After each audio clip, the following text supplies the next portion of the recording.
Sir, 2 workers riding with 16 others on the back of a lorry died in 2021 after the lorry crashed into another vehicle on the PIE.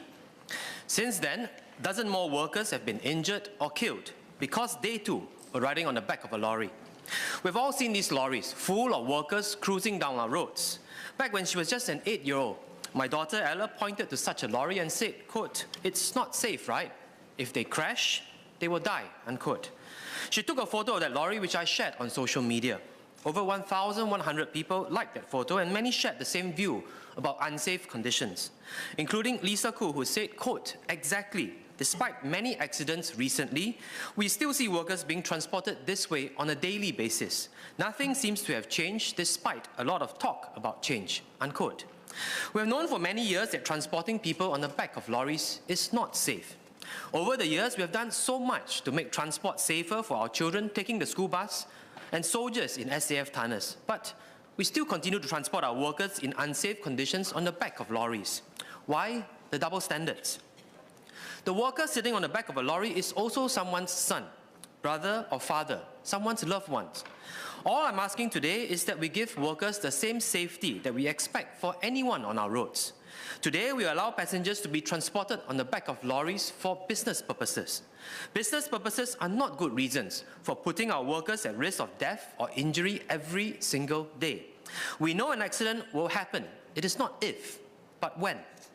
We can all agree that safe transportation is good for everyone. We have worked hard to ensure safe transportation for our school children, our soldiers, and even our cargo. We have done well, very well in these aspects. For our school children, we moved decisively to retrofit seatbelts in all school buses when an 8-year-old died in 2008 after being flung out of his school bus in a traffic accident. No expense was spared. We set aside $35 million to help bus companies make our school bus safer. LTA appointed workshops to conduct the retrofitting. To minimize business disruptions, workshops even provided replacement buses where feasible. This was a whole-of-nation effort that involved the government, bus companies, bus drivers, bus attendants, and the Singapore School Transport Association. These efforts paid off. In July 2013, a school bus carrying 9 kindergarten students crashed into a road barrier. The children on board escaped without serious injuries. Media reports attributed this to the additional safety measures for school buses. For our soldiers, SAF equipped all SAF tunnels with safety lap belts for rear passengers since 2011. Other safety features on our SAF tunnels now include protective sideboards, railings, canopies, rear safety straps, seating capacity limits, and vehicular speed limits. And it's not just our people. Even our cargo has to be transported in a safe way. The Road Traffic Motor Vehicles Construction and Use rules require loads carried by vehicles to be secured in a way such that danger is unlikely to be caused by the load falling from the vehicle. The rules also require any load higher than the top of the side rails to be securely tied to the vehicle. It would seem that in an accident, the goods will be more protected than the workers sitting on the back of lorries who might be flung out. We have introduced all these safety measures to keep our school children, soldiers, and cargo safe. But why do we continue to allow our workers to be transported on the back of lorries when we already know this is unsafe? I'm sure we can all agree that it is not safe to transport workers on the back of lorries. Workers tell us it's not safe. In a media article, workers shared horror stories of friends being injured during sudden breaks or swerves. Workers talked about frequent injuries incurred en route to work sites. A worker told the media that workers often talk about their mode of transport but felt it was pointless because their bosses were already well aware of these risks. Many workers fear for their safety and lives, but they feel they do not have a choice or a voice. The data backs up their fears. Over the past decades, there have been so many fatalities and injuries of people on board these lorries. Many examples have been shared in this house, so we all know this very well. SMS Amy shared in Parliament in May 2021 that the number of persons on board lorries who were injured or killed in road accidents has been on a downward trend over the past decade. It is good news. But we must remember that downward trend doesn't mean nobody is getting killed or injured. People continue to die or get injured because fundamentally they're transported in unsafe conditions. For our school children, one death in 2008 was enough to catalyze an industry-wide change. We know that deaths or injuries will occur every year for our workers who are transported on the back of lorries. Why do we tolerate this? Even the suppliers of the lorry have said it is not safe to transport workers on the back of lorries. Minister Iswaran said in May 2022 that the lorry suppliers' view was that it is not ideal for lorries to carry passengers in their rear deck from a road safety perspective. And the government agrees with this view. This is also not a new issue I'm raising. Other members of this House have spoken up repeatedly against using lorries to transport our workers. Many activists, many of whom are seated in our gallery today, have also spoken up on this, and I thank them for speaking up on this important issue. It's almost weird that we allow something which whoever we ask agrees is unsafe to continue. What more do we need to stop transporting workers on the back of lorries? MOT has raised, quote, significant practical and operational considerations, unquote, for why it is not currently feasible to install seat belts or use other forms of transport for workers. The first reason given is that transport by buses means higher costs for SMEs. SMEs also require lorries which can transport both workers and goods to facilitate their business operations. I understand these valid concerns and will speak about these trade-offs later in my speech. The second reason MOT has given is that there are insufficient buses. Minister Iswaran said that a full transition to buses to ferry all workers will require many more buses than the available fleet of private buses. Insufficient buses, however, cannot be an excuse when we know for sure that people have died and have been injured every year and will continue to die and get injured. How much more time do we need to increase our fleet of buses for a permanent solution to this problem? We would never accept this excuse for school children and soldiers. We cannot accept this excuse for our workers. For all the parents seated here, would you be okay for your children to be transported on the back of lorries? Would you be okay for your son to be enlisted and transported in conditions which are unsafe? The third reason MOT has given is that retrofitting lorries with seat belts is not safe. Minister Iswaran said that original equipment manufacturers, or OEMs, shared that retrofitting of seats, seat belts and reinforcement compromises the structural integrity of the lorry. He said that OEMs said this may create new safety risks. Of course, the views of expert manufacturing and supplying the lorries are important. We should listen to them. But this is a big but. Let's not forget that lorry suppliers have also said it's not ideal to transport workers on the back of lorries. Why do we ignore that view? The long-term solution must be to ban the transport of workers on the back of lorries. I know that MOT has taken some steps to improve transport safety for workers. We require lorries ferrying passengers to be fitted with rain covers. We also require lorry drivers work no more than 12 hours that day. I'm sure SMS Amy will mention all these in her reply shortly. I commend these steps, but they simply do not go far enough to address the root of the problem. The fundamental issue is that it is not safe to transport workers on the back of lorries. All the steps we have taken thus far do not address this fundamental issue. We need a permanent solution. I have 3 recommendations, including interim measures that we can take. My first recommendation is that we ban the transportation of workers on the back of lorries. I know I repeated this many times in my speech. But let me clarify that I'm not calling for this to be done overnight, but instead, we should set a timeline for this ban. This is not a radical step. Under the Road Traffic Act, goods vehicles are already not allowed to be used for passengers. There are clearly safety reasons for this. It is unusual, unreasonable, and unsafe that we have carved out a business purpose exception to the rule. Why do the safety issues disappear when the same exact vehicle is used for business purposes? We should remove this exception and implement a clear rule across the board that for safety reasons, no passengers should be transported on the back of lorries. If we cannot do this right now, then we should set a target year for this safety goal and plot a roadmap to achieve it. Setting a target year will also give the industry certainty and help build organic, industry-driven solutions to achieve the goal. My second recommendation is that the government pilot the use of buses to transport workers for the larger construction companies. I understand that we currently do not have enough buses to transport all workers. A pilot with larger construction companies is a realistic interim step while we scale up to a full ban on transporting workers on the back of lorries. SMS Amy shared that there have been consultations with trade associations in the construction sector and private bus operators. To transport workers in key sectors by buses, we may need to double or triple the number of large buses. SMS Amy also noted that there are private sector efforts to transport workers using buses. One example is Tongta Transport, which was asked by an MNC to ferry about 3,000 workers of their main and subcontractors between dormitories to the construction sites via buses. SMS Amy said that this was a large-scale endeavour that involved coordination among various bus operators, but showed that it is possible under the right circumstances. She encouraged more in the industry to follow. This is too important for the government to just leave to the industry to figure out. As SMS Amy pointed out, transport by buses is not impossible, but requires coordination. MOT and LTA are well placed to coordinate this and perhaps even consider providing some funding to make things happen. I propose that the government work with larger construction companies, dormitories and bus operators to coordinate and provide some funding to help in the transportation of workers using buses.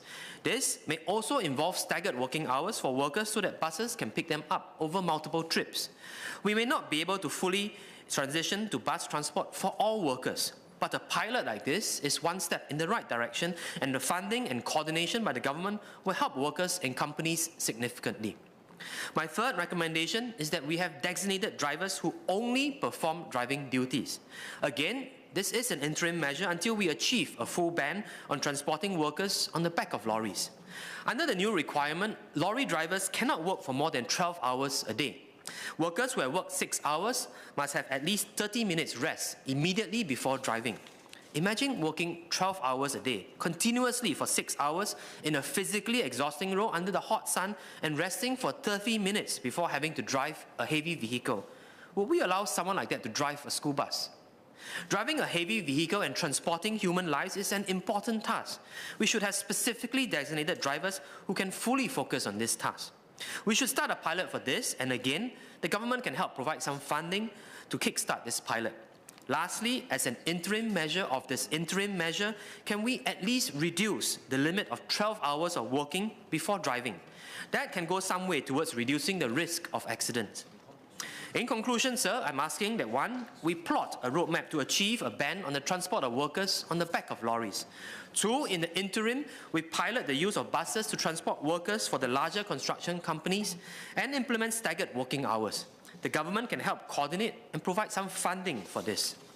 3rd, in the interim, we pilot the use of specifically designated drivers to transport the workers. And in the interim, and as soon as possible, look into reducing the limit of 12 hours of working before driving for the workers currently driving the lorries. I believe everyone in this house and in this country agrees that transporting workers on the back of lorries is not safe. All I'm asking is that we treat our workers with the same care that we do for our children and our soldiers. Why not?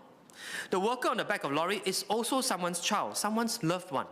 Ms. Teo shared in a Facebook comment on a video of workers being transported by lorries that, quote, "Each worker is the son of a faraway family. Like kids in Singapore, he is the apple of his mother's eye. Accord dignity to the sons who have left their families. It's not a privilege only for Singaporeans. We're better than this," unquote. Some have said this is a migrant issue. Let's not forget that this is not just migrant workers, but Singaporean workers, sons, daughters, husbands and wives who are also riding dangerously on the back of lorries too. We should also remember what PM Lee said on workplace accidents. He said, quote, "We must put this right. I call on everyone involved, employers, supervisors and workers to take safety at the workplace seriously," unquote. He said, quote, "Lives are at stake. We have the responsibility to keep all our workers safe, whether they are local or foreign," unquote. I hope that we can heed PM Lee's call, take this safety issue seriously and put this right by banning the transport of workers on the back of lorries. I know that the reply from MOT to this speech will be about practical, operational and cost considerations as well. But as my fellow colleague Alex Yam put it when he spoke up about the transport of workers on the back of lorries, quote, "We often quote trade-offs and costs as part of our decision-making matrix. But for the families in the recent accidents who have lost their sons in Singapore, that cost would surmount all other costs we talk about," unquote. Indeed, the real trade-offs that we should be focusing on here is people's lives and the injuries that could disable a person for life. We know that the reality is that none of us sitting here would like to be transported on the back of a lorry. We should put our hearts and minds towards solving this fundamental issue of safety and the fundamental question of whether anyone should be transported in these kinds of unsafe conditions. The lives of our workers matter too. SMS Amy Khor.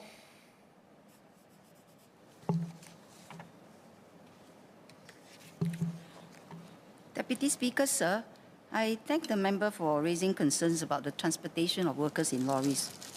We are equally concerned about the safety of our workers.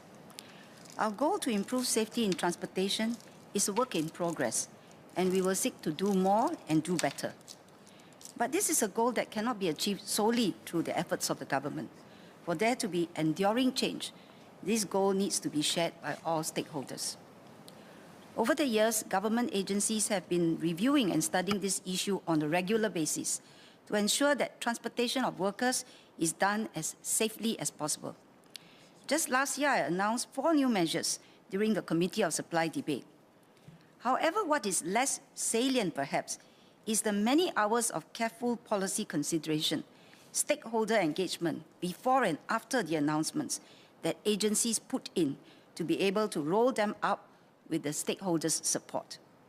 The industry and workers themselves will need time to react, adapt, and comply. Thereafter, the government will also have to review the effectiveness of the measures.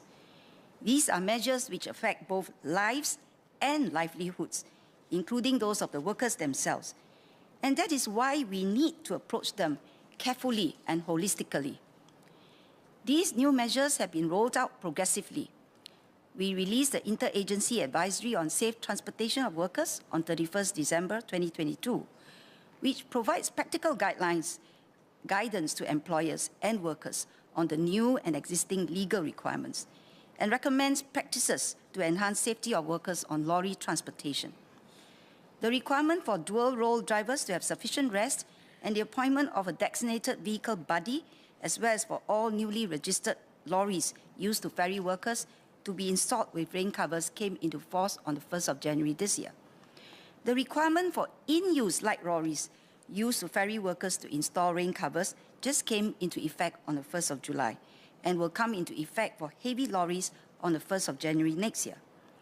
MHA is working with the industry to implement speed management devices in all lorries and will announce more details when ready.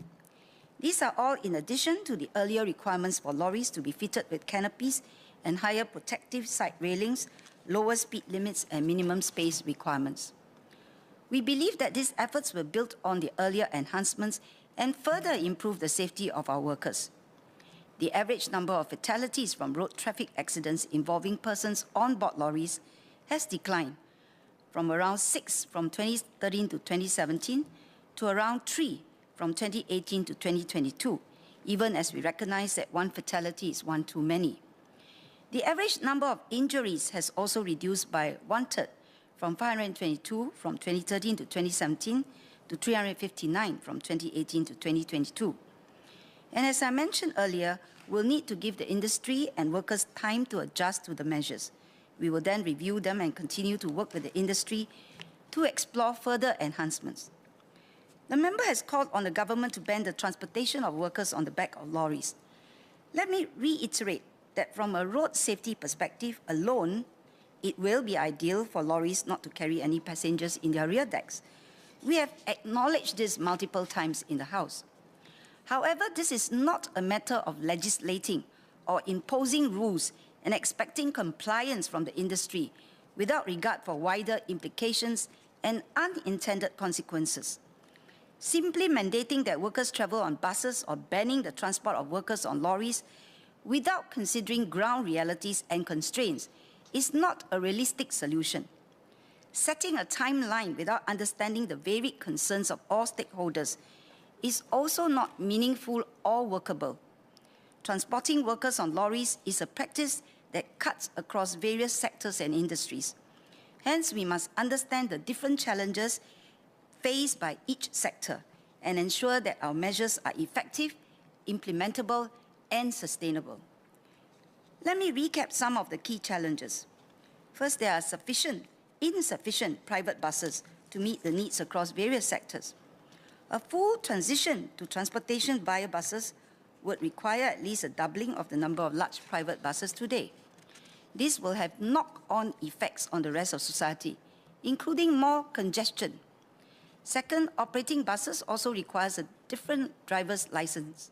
Members may have seen recent articles about the shortages of school bus drivers, resulting in some bus operators cancelling their service contracts despite underlying demand for school buses services. In fact, the shortage of bus drivers is not limited to the school bus sector. A wider shift to mandate the use of buses will likely exacerbate this shortage and affect other bus service providers, including our public buses.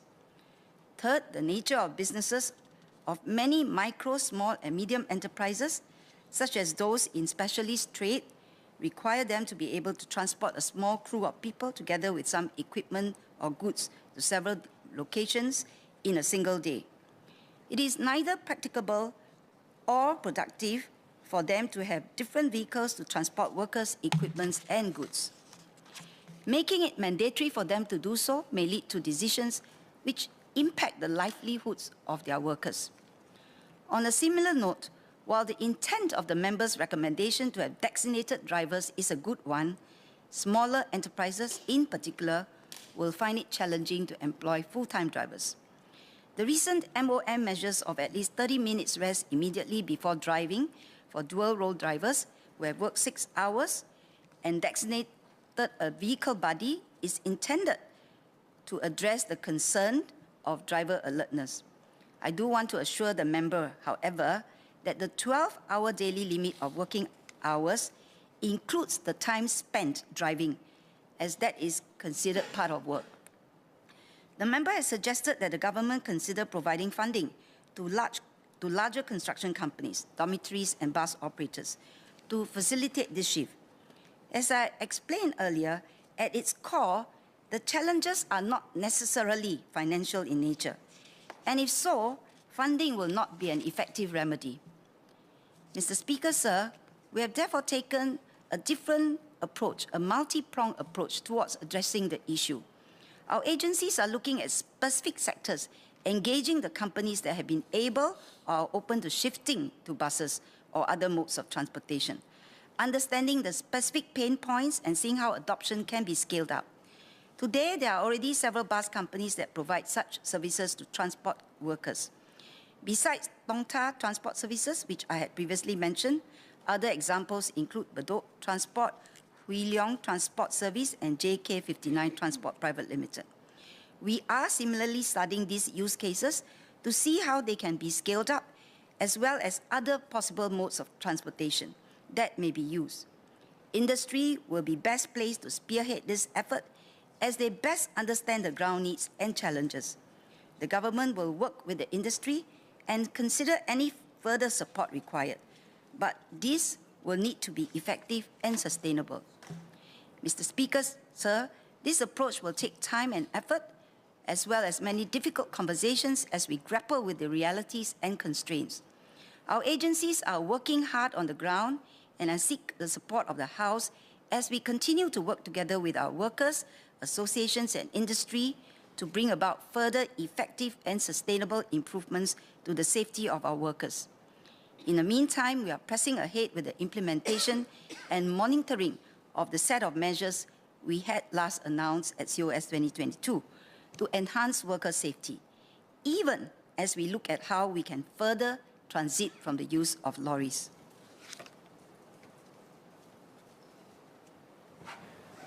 Mr. Lewison.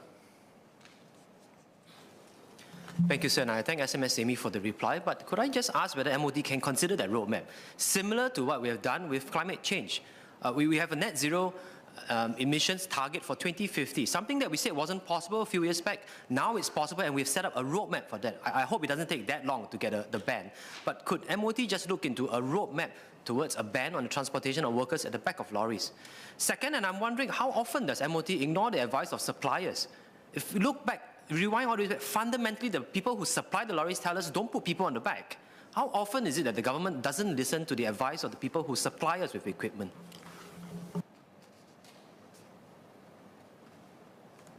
I think I have given a detailed response to the members' suggestions and views.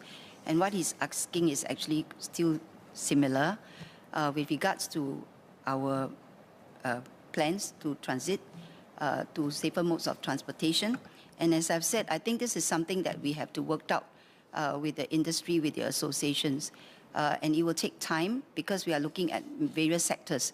So we will share further when we are ready on this transit. We are, as I've said, we have already implemented various measures, and we are implementing a new set of measures. Some has been implemented, another one is ongoing, and we'll have to review this, but our foot is still on the pedal, and we're still looking at further measures to enhance safety for workers. With regards to your point about ignoring the advice of suppliers, no.